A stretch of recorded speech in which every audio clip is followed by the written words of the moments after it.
भगवान जब बंशी बजाते तो पशु पक्षी, नर नारी, बालक वृद्ध सभी भगवान की वंशी को सुनते।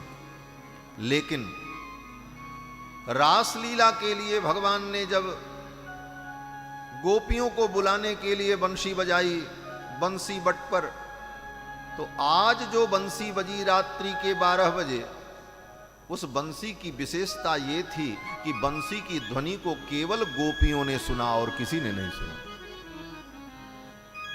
किसने सुना? बोले गोपियों ने। उन गोपियों की सास ने नहीं सुना, उनके पति ने नहीं सुना। सुखदेव जी कहते हैं, निशम्य गीतम तदनंग वर्धनम ब्रज स्त्रिय कृष्ण ग्रहीत मानसा। जिन गोपांगनाओं के मन को, चित्त को गोविंद ने चुरा लिया था, कृष्ण ग्रह ग्रहीत आत्मा जो गोपांगनाएं थीं, जिनके हृदय में भगवान के प्रति प्रियतम का भाव था, उन्हीं गोपांगनाओं को भगवान की वंशी की ध्वनि सुनाई पड़ी।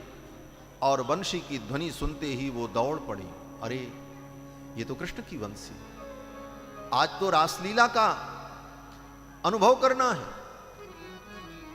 भगवान ने कहा था शरद पूर्णिमा की रात्रि में जमुना के तट पर वंशी बट पर मैं रासलीला करूंगा, उस रासलीला में आप सब आना।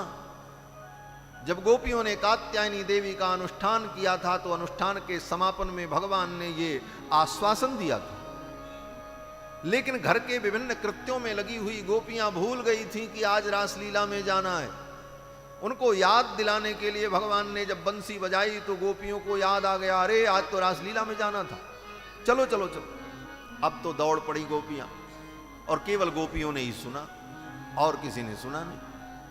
और गोपियां जब चलीं तो जो जैसे थीं उसी प्रकार चल पड़ी। कोई गोपी गाय दूह रही थी, आधा दूध निकाला था, आधा दूध निकालना बाकी था, बर्तन को वहीं छोड़ दिया। गाय के पैर में रस्सी बंधी है, उसको वैसे ही छोड़ दिया। बछड़ा उधर बंधा है, उसको भी वैसे ही छोड़ा और वहीं से चल पड़े। ये भी नहीं कि घर में जाए और जाकर के दूध को रख दे, हाथ हो धो ले, थोड़ी तैयारी कर ले, बोले ना, जैसे थी उसी प्रकार चल पड़ी।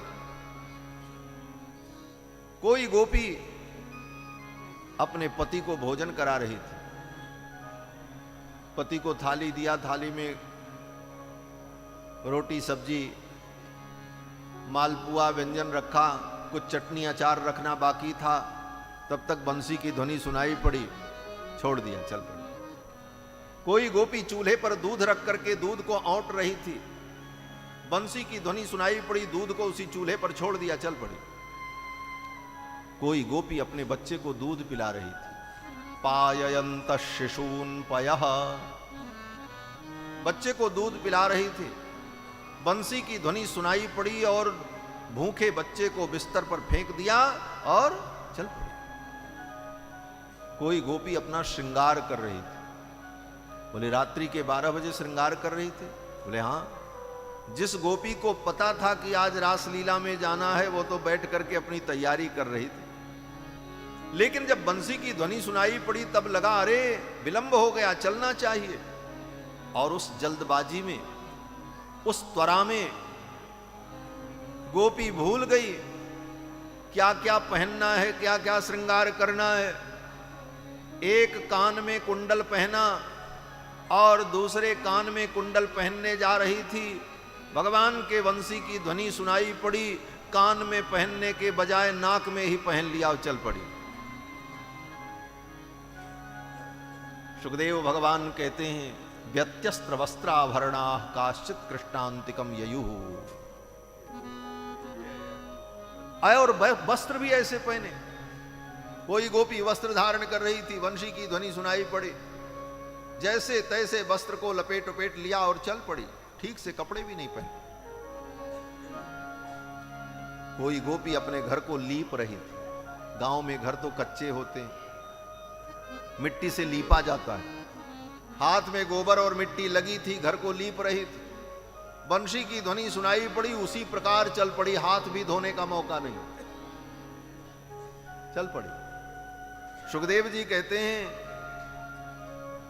लिम्प्यन्त्यः प्रमृज्यन्त्यः अंजन्त्यः काश्च लोचने। कोई गोपी अपने आंखों में काजल लगा रही थी, एक आंख में काजल लगाया, दूसरे आंख में लगा रही थी, एक पलक में लगाया, दूसरे पलक में लगाना बाकी था, 1.5 आंख में काजल लगा करके चल पड़ी रासलीला की। ये त्वरा थी। लेकिन अद्भुत बात सुखदेव जी कह रहे हैं, कोई गोपी रास मंडल में पहुंच नहीं पाई। कहां चली गई? बोले ज्यों ही घर से गोपियां निकली, उनके परिवार के लोगों ने उनको रोक दिया। कहां जा रही हो? भाई ने, पिता ने, बंधु ने, तावार्यमाणा पति भी, पितृ भी, भ्रातृबंधु भी, उनके भाई बंधुओं ने रोक दिया, जाने नहीं दिया। गोपियों ने कहा जाने दो। बोले पागल हो गई हो, कहां जाओगी? गोपियां कुछ बताती भी नहीं और जाने की जिद करती। गोप ग्वाल बालों ने देखा कि लगता है इसका दिमाग खराब हो गया। रात्रि के 12 बजे घर से निकल करके जा रही है, लगता है इसे दौड़ा पड़ रहा है। अभी तो इसको घर में बंद करो, प्रातःकाल किसी वैद्य को बुलाएंगे, इसका इलाज कराएंगे। ले जाकर के घर में बंद कर दिया। अंतर गृह गता काश्चित गोप्यो लब्ध विनिर्गमाः। बाहर से कुंडी जड़ दी, ताले लगा दिए, कोई गोपी रास मंडल में नहीं जा पाई। और जब गोपी रास मंडल में नहीं जा पाई तो भगवान के वियोग में गोपियों को दुख हुआ, और उस दुख में गोपियों के जन्म जन्मांतर के जो अशुभ थे, पाप थे, वो सब विनष्ट हो गए। और फिर गोपियों ने भगवान का ध्यान किया, और घर में ही बैठे बैठे गोपियों ने जब ध्यान किया तो ध्यान के उस आनंद सिंधु में गोपियों के जन्म जन्मांतर के जितने पुण्य थे वो सारे पुण्य विलीन हो गए। और परिणाम ये हुआ कि गोपियां पाप पुण्य दोनों से रहित हो गईं, देह बंधन से मुक्त हो गईं, उनका देह उनके घर में ही रखा रहा, और आत्म रूप से रासमंडल में गोपियां पहुंच गईं। ये रहस्य है रासलीला। कोई गोपी शरीर से रासमंडल में नहीं गई, भागवत पढ़ लेना। उनका शरीर तो उनके घर में रखा रहा, क्योंकि परिवार के लोगों ने जाने नहीं दिया। यहां पर राजा परीक्षित ने प्रश्न किया कि गोपियों ने भगवान को भगवान नहीं समझा, उनको तो अपना प्रियतम समझती थी, फिर उनको ऐसी दिव्यता की प्राप्ति कैसे हो गई? तो सुखदेव जी कहते हैं, उक्तम पुरस्ताद एतत्ते। राजन, इसका उत्तर मैंने पहले ही तुमको दे दिया है। कोई भगवान को भगवान समझे चाहे न समझे, अगर वो भगवान का नाम लेता है, उनका ध्यान करता है, उनका वर्णन करता है, तो उसे परम गति की प्राप्ति हो जाएगी, उसका देह बंधन छूट जाएगा, उसे परम पद की प्राप्ति हो जाएगी। वो भगवान को भगवान समझे चाहे न समझे। बोले कैसे? बोले जैसे अग्नि को आप अग्नि समझो चाहे न समझो, अग्नि को आप चाहे अग्नि समझो चाहे बर्फ समझो, लेकिन अग्नि का जो काम है, अग्नि अपना काम करेगी। क्या काम है? बोले अग्नि का काम है जला देना। आप अग्नि में हाथ डालोगे, हाथ जल जाएगा। बोले महाराज हमने अग्नि नहीं समझा था, हम तो इसको पानी समझ रहे थे। बोले तुम्हारे समझने से क्या होता है? अग्नि अग्नि है, उसका धर्म है जला देना। उसी प्रकार भगवान को कोई भगवान समझे चाहे न समझे, अगर वो कृष्ण का भजन करता है, कृष्ण का नाम लेता है, तो उसे परम गति की प्राप्ति होगी। ये वस्तुगत वैशिष्ट है परमात्मा। गोपियां दिव्य रूप से रास मंडल में पहुंची हैं, भगवान ने उनका स्वागत किया, और फिर भगवान उन गोपांगनाओं के साथ रास क्रीड़ा करने लगे। बाहु प्रसार परिरंभ कराल कोरु नीवी स्तनालभन नर्मन खाग्रपातैः शैल्यावलोक हसितैर ब्रज सुंदरीणाम उत्तम भयन रतिपतिम रमयांचकार। भगवान गोपांगनाओं के साथ रमण करने लगे, और इसी रमण में, लीला में गोपियों को थोड़ा मान हो गया। क्या मान हुआ? बोले हम बड़ी सौभाग्यशालिनी हैं, कृष्ण हमारी इतनी सेवा कर रहे हैं। और भगवान ने बड़ी सेवा की गोपियों की। किसी गोपी को प्यास लगे तो भगवान पानी पिलावें, किसी गोपी की चोटी खुल जाए, उसके केश खुल जाए तो भगवान बैठ करके चोटी बनावें। पाटी पारत मांग संवारत। किसी गोपी के पैर के नूपुर टूट जाएं तो भगवान उन नूपुरों को चुन करके, पिरो करके अपने हाथों से गोपी के चरण में धारण कराते। ऐसी सेवा। गोपियों को मान हो गया, और गोपियों को जब मान हुआ तो उनके मान के प्रशमन के लिए भगवान रास मंडल से अंतर्धान हो गए। आगे जाने पर श्री राधा रानी को भी छोड़ दिया, वहां से भी भगवान अंतर्धान हो गए। इधर से गोपियां भगवान को ढूंढती हुई चली, उधर से राधा रानी, दोनों का मिलन हुआ जमुना पुलिन पर।